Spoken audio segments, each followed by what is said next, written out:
নমস্কার বন্ধুরা, সবাই কেমন আছো? আশা করি ভালোই আছো। আমিও খুব ভালো আছি। তো আজকে আবারও একটা রেসিপি নিয়ে চলে এসেছি তোমাদের সঙ্গে শেয়ার করব বলে। তো দেখেই বুঝতে পারছো অনেকেই, তো তাও আমি বলে দিচ্ছি।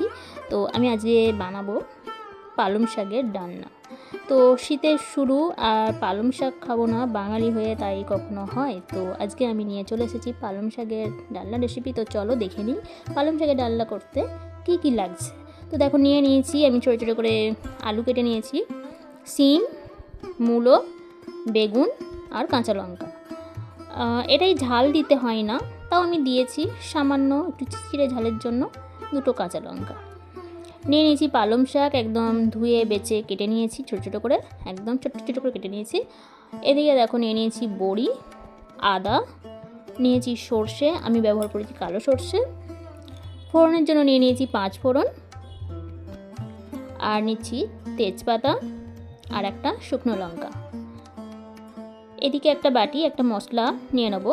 নিয়ে নিয়েছি 1 চামচ মতন, 1 চামচ না, হাফ চামচ মতন হলুদ গুঁড়ো, 1 চামচ মতন জিরা গুঁড়ো, আর 1 চামচ ধনিয়া গুঁড়ো। তো মশলাটা আমি এরকম গুঁড়োই রেখে দেবো, মানে শুকনোই রাখবো, জল দেবো না। আর এদিকে দেখো নিয়ে নিয়েছি ছোলা। তো সর্ষে আর আদাটা আমি বেটে রেডি করে নিয়েছি। এদিকে আমি কড়াই বসিয়ে দিয়েছি গ্যাসের ওপরে। তো কড়াইটা গরম হয়ে যেতে দিয়ে দিয়েছি তেল। এবার তেলটা গরম হয়ে যেতে বড়িটাকে ভেজে নেব। বড়িটাকে একটু লাল লাল করে ভেজে নেব। এই ডালনাটায় বড়ি দিলে ভালো লাগে, কিন্তু যারা বড়ি পছন্দ করো না, না দিলেও কোনো অসুবিধা নেই, এটা এমনিই ভালো লাগে। তো দেখো আমি লাল লাল করে একটু ভেজে নেব। ভাজা হয়ে গেছে, একটা জায়গায় এবার তুলে নেব। এবার ওই তেলের মধ্যেই আমি দিয়ে দেবো ফোড়নটা। প্রথমে দিয়ে দিলাম 5 ফোড়ন, তারপরে দিলাম তেজপাতা আর শুকনো লঙ্কা। তো ফোড়নটাকে একটু হালকা করে ভেজে নেব, পোড়ালে হবে না, তাহলে স্বাদটা নষ্ট হয়ে যাবে। তো হালকা করে ভেজে নিয়ে সুন্দর একটা সেন্ট আসবে, তখনই দিয়ে দেবো কেটে রাখা আলু। তো আলুগুলো আমি একদম ছোট্ট ছোট্ট করে ডুমো ডুমো করে কেটে নিয়েছি। তো ডালনাতে এরকম ছোটো ছোটো করে কেটে দিলেই ভালো লাগে। আলুগুলো আমি এবার দিয়ে দেবো সবটা। এটা খুব বেশি কিছু উপকরণ লাগে না, একদম সামান্য মশলা, খুবই অল্প মশলা আর খুবই কম উপকরণ দিয়ে এই রেসিপিটা তৈরি হয়। শুধু আলু বেগুন দিয়েই করা যায়, বা একটু মূলো দিতে হয়, মূলোটা কিন্তু মাস্ট, মানে মূলো তো দিতেই হয়, আর বেগুন, আলু। এরপর তোমরা যে কোনো সবজি নিতে পারো, আমি তো শুধু অ্যাড করেছি শিম। তো তোমাদের কাছে যেরকম সবজি থাকবে নিয়ে নিতে পারো। তো আলুটা একটু হালকা করে ভেজে নেওয়ার পর দিয়ে দিলাম কুচিয়ে রাখা মূলোটা। তো মূলোটাও আমি ওই রকমই একই রকমভাবে কেটে নিয়েছি আলুর মতন ছোটো ছোটো করে, মূলোটা একদম কচি। তো নাড়তে চাড়তেই তো আমার একটু অনেকটাই ভাজা হয়ে গেছে, অনেকটাই সিদ্ধ হয়ে গেছে। তো দেখো ভালো করে আমি ভেজে নিচ্ছি। এবার আমি দিয়ে দেবো শিমটাকেও আমি এরকমভাবেই কেটেছি। এবার যেটা রান্না করব, সব সবজিগুলো যদি একই রকম সাইজের কাটা হয় দেখতেও ভালো লাগে, তাই না? তো তাই আমি সব একই রকমভাবে কেটে নিয়েছি।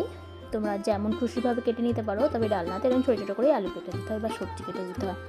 তো সব কটা সবজি আমি ভালো করে ভেজে নিচ্ছি। দেখো, যেহেতু আমি তেলটা খুব বেশি দিইনি, একদম অল্প তেলে রান্না করছি, তো কড়ার একটু তলার দিকে ধরে যাচ্ছে, পুড়ে যায়নি। দিয়ে দিলাম চেরা কাঁচা লঙ্কা দুটো আর বেগুন।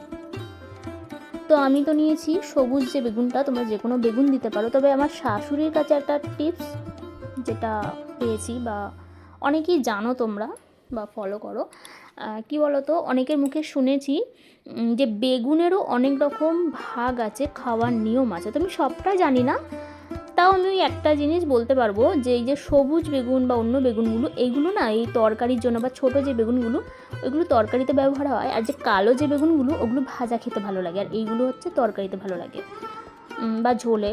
তো যাই হোক, দেখো কথা বলতে বলতে দিয়ে দিলাম নুন পরিমাণ মতন। নুনটা দিয়েও আমি একটু সবজিগুলো ভালো করে মিশিয়ে নেব। কালো বেগুনটা কিন্তু ভাজা খেতে খুবই সুন্দর লাগে, যে কোনো বেগুনই ভালো লাগে, কিন্তু আমার শাশুড়ি এটা বলতেন। আর এখনকার সব সবজিই তো একদম কচি আর মিষ্টি, দারুণ লাগে। শীত মানেই তো একটা খাওয়া দাওয়ার ইমেজটাই আলাদা। দেখো সবজিগুলো আমার ভাজা হয়ে গেছে, এবার আমি দিয়ে দিলাম ওই গুঁড়ো মশলাটা দিয়ে আমি একটু ভালো করে নাড়িয়ে চাড়িয়ে নেবো, ভালো করে কষিয়ে নেবো। আমি তো গুঁড়ো মানে শুকনোই দিয়েছি, তোমরা চাইলে একটু জল দিয়ে গুলে দিতে পারো, তাতেও খারাপ লাগবে না। তো এরপর আমি দিয়ে দিলাম বেটে রাখা আদাটা দিয়ে একটু জল দিয়ে দিলাম, তাহলে মশলাটা একটু মিশে যাবে। যেহেতু মশলাটাও গুঁড়ো মানে শুকনো আছে, আর এদিকে আদাটাও একদম শুকনো করেই বেটেছি, খুব একটা জল দিইনি, তো এই জন্য হালকা একটু জল দিলাম মশলাটা মেশাবার জন্য।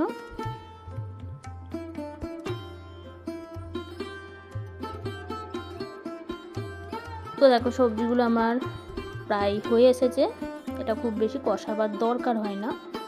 তো যারা আমার চ্যানেলে নতুন আছো তাদেরকে অসংখ্য ধন্যবাদ, অনেক ভালোবাসা আমার চ্যানেলে ভিজিট করার জন্য। আর আজকের আমার এই রেসিপিটা যদি দেখে ভালো লাগে তোমাদের, তাহলে অবশ্যই চ্যানেলটাকে সাবস্ক্রাইব করে নেবে, আর পাশে থাকা বেল আইকনটা প্রেস করে অল নোটিফিকেশনটা অন করে দেবে, তাহলে আমার নতুন ভিডিওগুলো সবার আগে তোমাদের কাছে পৌঁছে যাবে। তো কথা বলতে বলতে দিয়ে দিলাম দেখো ভিজিয়ে রাখা কাঁচা ছোলাটা, তারপর দিয়ে দিলাম কেটে রাখা পালং শাকটা। তো এখনকার শাক তো একদমই কচি, এতটা ছোট না করলেও হয়, তো আমি ছোটো করেই দিয়েছি, দেখতে ভালো লাগে। তো শাকটাকে আমি একটু ভালো করে মিশিয়ে নেবো ওপর নিচ করে। আর পুরনো বন্ধুরা তো আছোই আমাকে এত ভালোবাসা দেওয়ার জন্য, তোমাদের ভালোবাসাতেই আমি এত দূর পৌঁছাতে পেরেছি, তোমাদের ভালোবাসায়, তোমাদের আশীর্বাদে। তোমরা যদি আমার পাশে না থাকতে আমি তো কিছুই না। তো যেটুকু হয়েছি সবটাই তোমাদের ভালোবাসায়। তো তোমাদেরকেও অসংখ্য ধন্যবাদ, অনেক ভালোবাসা। তোমরাও এইভাবে পাশে থেকো, সাথে থেকো। তো দেখো একটু ঢাকা চাপা দিয়ে রেখে দিয়েছিলাম যাতে শাকের যে একটা জল বেরোয় বা নরম হয়ে যায়, তো ঢাকা চাপা দিয়ে রাখতে, তারপর খুলে দিতে দেখো অনেকটাই শাকটা কমে গেছে। এবার এই পরিমাণ অনুযায়ী জলটা দিতে পারবো আর কি, তো সেই জন্য ঢাকা চাপা দিয়ে রেখেছিলাম। তো এবার নাড়াচাড়া করে নিয়ে এবার দিয়ে দিলাম ওই যে বেটে রাখা সর্ষেটা। তো আমি তো ব্যবহার করেছি কালো সর্ষে, তো এটাতে কালো সর্ষেটাই ভালো লাগে, আর অল্প করে দিতে হবে, খুব বেশি দিলে হবে না। তো অল্প করে আমি একটু কালো সর্ষে নিয়েছি, সেটাকে বেটে দিয়ে দিলাম একদম শেষের দিকে, প্রথম দিকে দিইনি কেননা সর্ষে আবার বেশি নাড়াচাড়া করলে তেতো হয়ে যেতে পারে, তো সেই জন্য শেষের দিকে দিলাম। এবার একটু ভালো করে কষিয়ে নিয়ে জল দিয়ে এই যে ভেজে রাখা বড়িটাও দিয়ে দিলাম।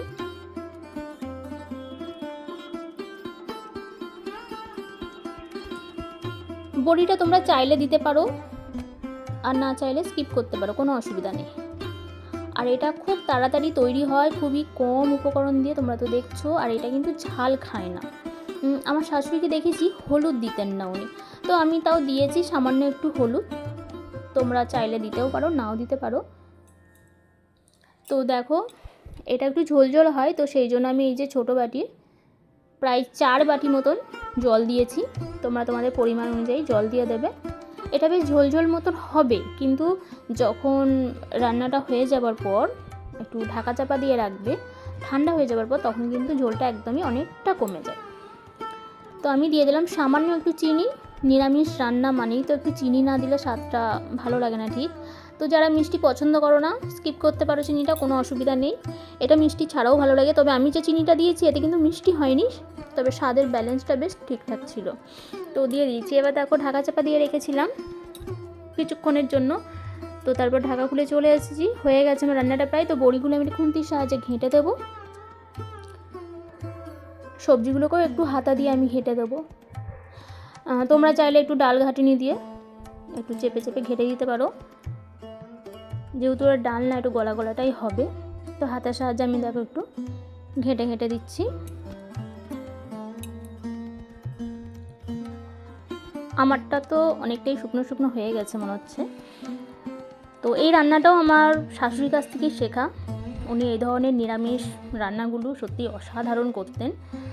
রান্নাটা যখন করছি হয়ে এসেছে প্রায়, তখন এত সুন্দর সেন্ট ছাড়ছে মনে হচ্ছে কড়া থেকেই তুলে খেয়ে নিই। তো যাই হোক, নিরামিষের দিনে যদি এইরকম একটা রেসিপি থাকে তাহলে এই একটা রেসিপি দিয়েই এক থালা ভাত খাওয়া হয়ে যাবে। এত সুন্দর একটা রেসিপি, তো অবশ্যই তোমরা ট্রাই করে দেখতে পারো। এটা একদম নিরামিষ, পেঁয়াজ রসুন কিচ্ছু পড়ছে না, কোনো মশলাই সেরকম পড়ছে না।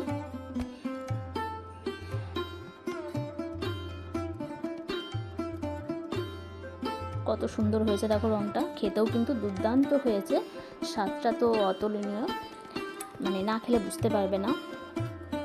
সম্পূর্ণ ভিডিওটা দেখার জন্য সবাইকে অসংখ্য ধন্যবাদ, অনেক অনেক ভালোবাসা। এইভাবে পাশে থেকো, সাথে থেকো। আজকের ভিডিওটা তো এতটুকুই, তো দেখা হচ্ছে পরের একটা ভিডিও। ততক্ষণ তোমরা সবাই খুব খুব ভালো থেকো, সুস্থ থেকো। টাটা।